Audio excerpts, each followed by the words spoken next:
안녕하세요. 저는 올해 26살이 된 청년입니다. 얼마 전 저는 제가 어릴 적부터 친하게 지내온 절친의 충격적인 모습을 보게 되어 이렇게 글을 남기게 되었어요. 저에게는 중학생 때부터 정말 친하게 지내왔던 친구가 있었어요. 그 친구 이름은 김재현인데 저와 정말 잘 맞고 술도 자주 마시는 친구입니다. 고등학교는 서로 다른 곳을 갔지만 그래도 연락도 잘 되고 주기적으로 만나서 같이 놀고 그러니 계속 친한 친구 사이가 유지되었죠. 어쩌다 보니 대학교도 같은 지역으로 입학하게 되어서 고등학생 때보다 더 자주 만날 수 있게 되었습니다. 그래서 제 친구도 소개시켜주고 재현이도 재현이 친구들을 저에게 소개시켜 주어서 저희는 저와 재현이 포함해서 4명의 무리가 만들어졌어요. 저와 제 친구 민수, 그리고 재현이와 재현이의 친구 동현이 이렇게 4명이서 여행도 가고 술도 마시며 서로의 비밀까지 다 알고 지내는 둘도 없는 친한 친구가 되었죠. 사람들은 원래 대학에서 친구 사귀기 힘들다거나 대학 친구는 가짜 친구라고들 하잖아요. 그런데도 저는 민수와 동현이와 아주 잘 맞았어요. 마치 어릴 적부터 알고 지낸 사이처럼 대화도 잘 통하고 공감대도 잘 형성되었거든요. 저희 4명이서 3달에 한 번씩은 여행을 가고는 했는데 1박 2일로 다니면서 그 지역에서 관광지는 다 다니고 밤에는 숙소를 잡아서 술과 고기를 먹으며 도란도란 이야기를 나누곤 했죠. 그렇게 저희는 무려 3년이나 이렇게 여행을 주기적으로 다녔어요. 주위에서 다른 사람들은 이런 모임 같은 경우는 한 명이 안 나오게 되면 더 이상 잘 진행되기 힘들다며 걱정했지만 신기하게도 저희 4명은 한 번도 빠진 적이 없어요. 어떻게든 놀러 가고 싶어서 한 명이 월차를 내어서도 꼭 여행을 갔답니다. 그렇게 저희는 이번에는 속초로 여행을 가기로 해서 제가 총대를 메고 숙소와 속초 여행 코스를 다 정했어요. 그렇게 여행 당일이 되고 4명이서 번갈아 운전을 하며 저희는 속초에 도착해서 관광지를 다 돌고 맛있는 맛집도 탐방을 하며 재밌는 시간을 보냈죠. 그렇게 해가 져갈 즈음 저희는 술과 고기를 사고 펜션으로 도착해서 밥을 먹고 술을 먹고 결국 취해버렸죠. 사실 저희 4명 중 재현이 빼고는 다 술을 못 마셔요. 그런데 재현이는 술을 잘 마시는 편이라 저희가 만취할 즈음 재현이는 약간 술 기운이 올라오는 정도라 항상 저희보다 재현이가 나중에 잤어요. 그래서 그날도 그렇게 저와 민수, 동현이가 술에 만취해서 잠에 들었고 저는 술에 취하면 기억을 잃는 편이라 다음날 아침에 일어나서 무슨 일이 있었는지 전혀 몰랐죠. 항상 저희는 술을 먹으면 재현이가 저희가 술 먹고 무슨 짓을 했는지 설명을 해주었기 때문에 재현이가 저희 모임에서 없다면 아무도 저희를 케어해 줄 사람이 없었기 때문에 아주 중요한 인물이었답니다. 그렇게 잠에서 깨고 저희는 짐을 챙기고 펜션을 나와 각자의 집으로 향했어요. 저희 4명은 아직 아무도 결혼을 한 사람이 없기 때문에 다 자취생이기도 하고 집도 근처라서 항상 여행을 갔다가 마무리로 동네에서 저희 단골 가게인 국밥집에서 해장을 하고 집으로 갑니다. 그런데 항상 갔던 국밥집을 갑자기 민수가 가지 않고 자기는 바로 집으로 가고 싶다며 저희 셋이서만 먹고 가라고 하더라고요. 얘들아, 미안. 나 못 먹겠다. 어제 술을 너무 많이 마셔서 속이 안 좋아. 너희끼리만 먹고 들어가야겠다. 미안해. 저희는 술 때문에 속이 안 좋으면 해장을 해야 한다고 했지만 민수는 끝까지 거절하고 집으로 향했죠. 처음에는 민수의 태도가 의아했지만 국밥을 보니 민수는 까맣게 잊어버렸고 맛있게 먹은 후 각자 집으로 향했어요. 저는 씻고 누우니 너무 피곤해서 낮잠을 자려고 한 순간에 갑자기 전화 벨소리가 울려서 폰을 보니 아까 먼저 집으로 간 민수 전화더군요. 민수야. 왜 전화했어? 야, 너 우리 펜션에서 재현이 이상한 거 못 느꼈냐? 갑자기? 재현이가 왜? 평소랑 똑같았잖아. 너 왜 그래?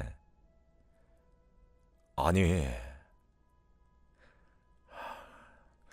진짜 우리 자는 동안 재현이가 뭐 했는지 못 봤어? 아니, 도대체 무슨 말을 하고 싶은 거야? 나 아무것도 못 봤다니까? 왜 그래? 도대체 뭘 본 건데? 재현이가 우리 자는 동안 우리 얼굴 우스꽝스럽게 만들어서 사진 찍었잖아. 뭐? 야, 장난치지 마. 무슨 소리야? 나 자면서 아무것도 못 느꼈거든? 꿈꾼 거 아니야? 아니야, 진짜야. 내가 정확히 봤어. 무슨 소리야? 너 아까 그럼 국밥 안 먹으러 간 게 재현이 때문이야? 어, 어제 새벽에 그런 거 보니까 도저히 걔를 마주하고 밥을 못 먹을 것 같더라. 어떻게 해야 하냐, 진짜. 야, 일단 너 피곤해서 그런 것 같으니까 전화 끊고 잠 좀 자고 일어나서 다시 전화해. 난 도저히 네 말 못 믿겠다. 재현이가 진짜 그런 거면 우리 이때까지 여행 갔을 때마다 이랬다는 거야? 말도 안 돼. 그것까지는 잘 모르겠지만 아무튼 난 어제 새벽에 정확히 봤다고. 일단 끊어, 민수야. 나중에 다시 통화하자. 저는 갑작스런 민수의 말을 도저히 믿을 수 없었죠. 재현이가 정말로 그랬다고 믿고 싶지 않았고, 그리고 같이 잤던 동현이도 아무 말이 없는 거 보니까 아직은 민수의 말을 믿지 않았어요. 그리고 저는 잠을 조금 남들보다 깊게 자는 편이긴 하지만 자는 동안에 누가 제 얼굴에 손을 대는 느낌은 전혀 받지 않았죠. 민수의 말 때문에 기분만 찝찝해지고 아직 제 눈으로 확실히 보지도 않았는데 재현이를 의심하게 될 것 같았어요. 결국 저는 잠도 다 깨고 그날 한숨도 자지 못하고 민수의 말만 계속 생각했습니다. 그렇게 몇 달을 지내다 보니 다음 여행지를 정해야 할 기간이 되었어요. 제 생각에는 재현이 때문에 민수가 여행을 가고 싶어 하지 않을 것 같았지만 그래도 물어는 봐야 했기 때문에 민수에게 개인적으로 연락을 했죠. 야, 너 이번 여행 갈 거지? 내가 생각을 해봤는데 도저히 못 갈 것 같아. 진짜 미안. 야, 우리 한 번도 이런 적 없었잖아. 한 명도 빠진 적 없었는데 이러면 안 되지. 야, 진짜 미안해. 애들한테는 잘 얘기해주라. 너 꼭 술 취하지 말고 버텨서 새벽에 재현이가 어떻게 하는지 잘 봐. 야, 너 또 그 얘기냐? 너 내가 이번에 확인해보고 그런 거 아니면 진짜 실망한다. 재현이한테 사과해야 할 거야. 제 말에 민수는 알겠다고 대답을 했고 결국 저희는 처음으로 민수를 빼고 3명이서 여행을 가기로 했죠. 매번 4명이서 여행을 가서 그런지 한 명이 빠지니까 흥도 잘 안 오르고 민수의 빈자리가 너무 크게 느껴졌죠. 저희는 여행을 다 끝마치고 펜션에 와서 여느 날과 다름없이 다시 술을 먹기 시작했어요. 저는 민수에게 당당히 그런 일 없었다고 말해주기 위해 술에 취하지 않기로 결심했답니다. 그래서 평소보다 술을 먹는 양을 반으로 줄이고 안주 위주로 먹으면서 재현이와 동현이한테는 배가 불러서 술은 더 이상 못 먹겠다고 했죠. 그렇게 동현이만 잔뜩 취하고 저는 약간 기분이 좋을 정도까지만 마셨답니다. 당연히 재현이는 술에 취하지 않았어요. 저희는 자기 위해서 방으로 들어왔고 동현이를 재운 다음 저도 씻고 자려고 누웠죠. 저는 재현이가 잠들기 전까지 절대 먼저 자지 않았어요. 자는 척을 하면서 재현이가 자기를 기다렸지만 재현이는 잠을 자지 않았죠. 그런데 갑자기 재현이는 제가 자는 줄 알았는지 휴대폰 후레쉬를 켜며 조용히 자리에서 일어나 알 수 없는 미소를 씩 짓는 겁니다. 저는 그런 모습을 보니 너무 놀라서 아무 말도 나오지 않았고 저도 찍힐까봐 자는 척을 하려고 하는 찰나였어요. 제 휴대폰에서 갑자기 알림 소리가 들렸고 제가 잠에서 깬 척을 하니 재현이는 놀랐는지 얼른 사진을 찍는 것을 멈추고 자기 자리로 돌아가 다시 자더군요.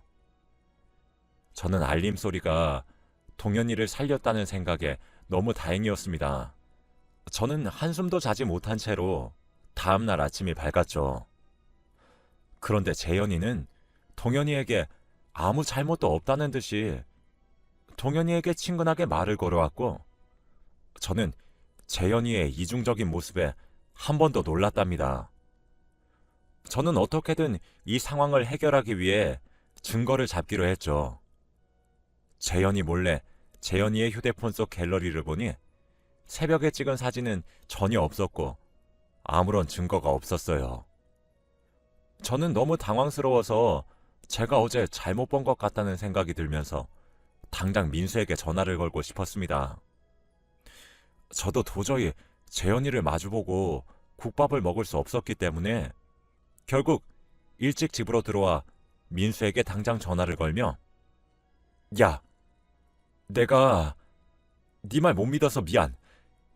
이제 어떻게 해야 돼? 재현이 신고해야 하나? 야, 내 말 맞다고 했지? 내가 그렇게 말할 땐 안 믿더니. 미안해. 그런데 동현이 찍던데? 동현이한테만 그런 건 아니야?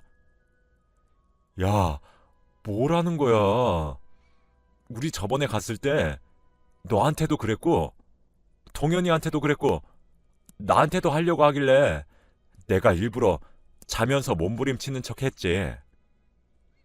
뭐? 나까지? 근데 내가 재현이 휴대폰 갤러리 보니까 찍은 사진 아무것도 없던데? 야, 바보냐? 당연히 백업하고 지웠겠지. 누가 바보처럼 그렇게 당당하게 갤러리에 저장해 놓겠어. 야, 우리 앞으로 어떡하냐? 우선 동현이한테도 말하고 셋이서 모여서 제대로 얘기해보자. 그래, 오늘 저녁에 시간 돼? 가능해. 우리 맨날 가는 그 술집에서 6시까지 보자. 저희는 재현이 빼고 저, 민수, 그리고 아직 아무것도 모르는 동현이까지 셋이서 모여서 이야기를 나누었죠. 처음에 동현이는 저와 같은 반응을 보이며 전혀 믿지 않으며 되려 저희에게 어떻게 아무리 재현이가 싫다고 해도 그렇지 그런 막말을 하냐며 뭐라고 했죠. 하지만 저희가 진심을 다해서 말하고 만약 이 사건을 파헤쳤을 때 가짜라면 앞으로 우리랑 연락 안 하면서 살아도 된다고 했죠. 그렇게까지 말하는 저희를 보고 동현이는 진심이라고 생각했는지 드디어 믿으며 저희와 이야기를 나누게 되었죠. 그런데 동현이는 잠기가 어두운 것도 아니고 평소에 누가 자기를 건드리면 바로 일어나는데 왜 아무 느낌도 안 들었는지 의아해 하더라고요. 저희도 그게 의문이었어요. 그래도 술을 많이 먹고 취한 상태에서 잠에 들어서 그런 것 같다고 결론을 내렸죠. 저희는 이야기 나눈 끝에 그래도 이건 범죄라고 생각해서 우선 신고하기 전에 재현이의 말도 들어봐야 한다고 생각해서 그 술집으로 재현이를 불렀어요. 그런데 재현이는 저희가 무슨 말을 할지 예상을 했는지 표정이 좋지 않은 채로 술집으로 들어오며 저희 테이블에 앉았어요. 야, 김재현. 우리가 너 왜 불렀는지 알아? 무슨 일인데? 너 지금이라도 솔직히 말할 기회를 줄게. 너 우리한테 잘못하는 거 없어? 얘들아, 도대체 무슨 말을 하는 거야? 좀 알아듣게 말해봐.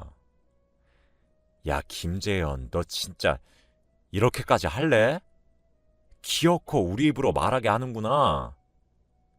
민수가 이렇게 말하고 나니 재현이의 표정이 바뀌었죠. 얘들아, 나 절대 아니야. 갑자기 왜 그래? 누가 그래? 내가 그랬다고. 우리가 이 두 눈으로 똑똑히 봤어. 그러니까 거짓말할 생각하지 마. 얘들아, 증거 있냐? 난 절대 그런 적 없어. 재현이의 증거 있냐는 말에 저희는 할 말이 없었죠. 저희는 증거는 없었고 저희가 재현이가 그랬다는 장면을 눈으로밖에 보지 못했으니까 아무것도 증명할 게 없었어요. 저희가 아무런 말도 하지 못하니까 재현이는 얘들아, 어떻게 증거도 없으면서 이렇게 나를 몰아가? 너희 정말 세상에서 가장 친한 친구라고 여겼는데 나를 이렇게까지 생각하다니 정말 실망이다. 다시는 나한테 연락하지 마. 저는 오히려 당당한 재현이의 모습에 정말로 제가 잠결에 잘못 본 것은 아닌지 스스로 다시 생각하게 되더군요. 좋은 친구를 잃어버리게 되었다는 생각을 하게 되었죠. 재현이가 자리에서 일어난 후 저희 세 명은 더 이상 아무 말도 할 수 없었기에 각자의 집으로 돌아가서 생각의 시간을 가졌어요.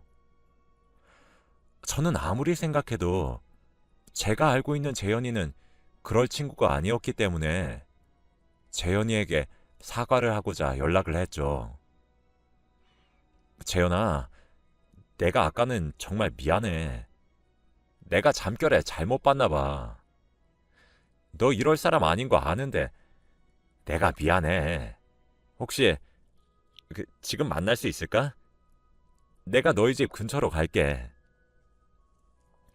그렇게 저는 재현이와 단 둘이서 근처 술집에서 만나서 이야기를 나누면서 어떻게 그런 의심을 했는지 재현이에게 다 털어놓았죠. 재현이는 제 말을 듣자마자 박장대소를 하면서 꿈을 꾼 거라고 말을 했고 저는 재현이를 믿기로 했죠. 그런데 그날따라 술이 잘 취하지도 않고 오히려 재현이보다 제가 더 술을 잘 마시는 기분이 들더군요. 저는 생각이 많아서 술이 잘 안 취하는가 보다 싶어 저보다 먼저 취한 재현이를 집에 데려다 주려고 자리에서 일어나려고 하니 재현이가 화장실 좀 다녀오겠다며 비틀거리는 다리로 화장실로 향했어요. 그런데 저는 테이블 위에 놓여있던 재현이의 휴대폰 속이 궁금해졌죠. 저번에 한번 확인을 해보았지만 그래도 더 정확히 확인을 해보고 싶었기 때문에 저는 망설이다가 재현이의 휴대폰을 열어 사진을 백업할 수 있는 어플에 들어갔어요. 그런데 그 속에 담긴 사진들을 본 순간 저는 아무 말도 할 수 없었습니다.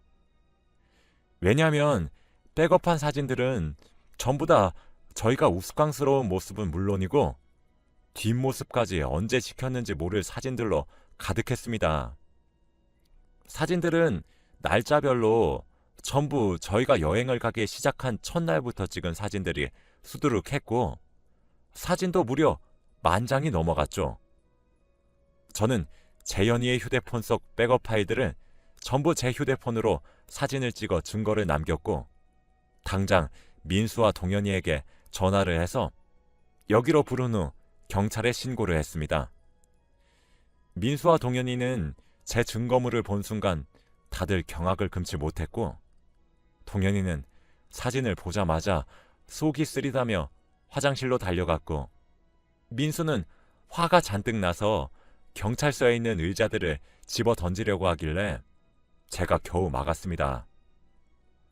그렇게 신고를 하고 집으로 돌아와 저는 중학생 때부터 친하게 지냈던 재현이가 이런 행동을 저지를지 전혀 상상도 못했고 저희가 물어봤을 때 왜 아니라고 잡아댔는지 이해가 되지 않았죠. 그때 재현이의 표정은 너무나 당당했고 잘못이 없는 눈빛이었거든요. 그런데 며칠 뒤에 경찰서에서 연락이 와서 달려가 보니 재현이가 경찰들 앞에 앉아서 조사를 받고 있더군요. 그리고 거기서 저는 또 하나의 충격적인 진실을 알게 되었습니다.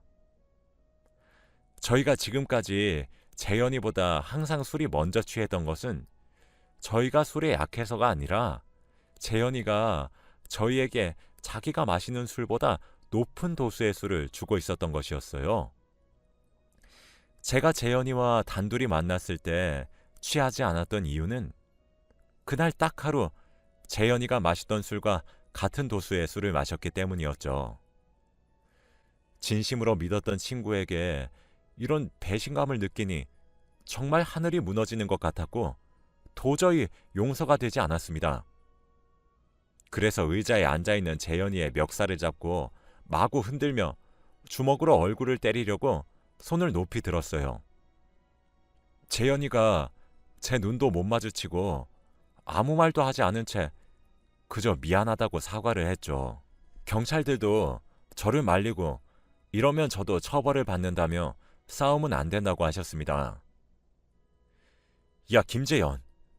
하나만 묻자. 도대체 왜 그런 건데? 미안해. 한 번만 한다는 게 2번, 3번, 몇십 번이 되더라. 이번이 정말 마지막이었어. 정말 미안해. 해줄 말이 없다. 저는 재현이의 말을 듣고 아무 말도 하지 못한 채로 경찰서를 나오니 눈물이 흐르더군요. 세상에 하나밖에 없던 단짝 친구에게서 이런 이중적인 모습이 있었다니요. 그 후 저와 민수, 동현이는 한동안 연락을 하지 않았고 재현이를 잊은 채로 살아가려고 할 때쯤 재현이가 감옥에 들어갔다는 얘기를 듣게 되었고 뭔가 마음이 시원섭섭하였어요. 결국 저는 제일 친한 단짝 친구를 잃었지만 후련합니다. 지금의 저는 아주 평범하게 지난 날은 다 잊고 살아가고 있습니다. 제 이야기는 여기까지입니다.